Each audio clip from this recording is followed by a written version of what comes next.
Everything was documented. Their listless, cold eyes. We had been told from the day we came, you're not going to come out alive. All that was there was the gas chamber. And if not the gas chamber, the machine guns. Watching film of the Holocaust, 83-year-old Susan Chernak-Spatz remembers. German dictator Adolf Hitler's plan was to exterminate all Jews in Europe. By May of 1945, 6 million had been murdered. I was lucky. Coincidences, people that I met, luck. At the age of 20, she was shipped to a death camp, Auschwitz-Birkenau, a name symbolizing what hatred reaps when sown in a field of bigotry. She arrived at night. The first impression was the smoke and the smell. The smell that was undefinable because nobody in their life had ever smelled anything like that. The smell was burning bodies.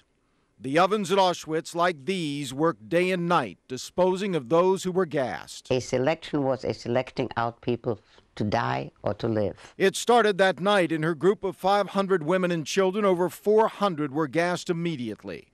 Only 62 survived that first night. Only 4 survived the war. Susan was one. Surviving was, to put it literally, it was not what you knew, it was who you knew. She knew someone who got her a job inside, keeping her from hard labor that eventually meant certain death. 800 calories of food and about 2,500 to 3,000 calories of work to kill people within 2.5 months. We have them ready for the gas. The pictures remain haunting.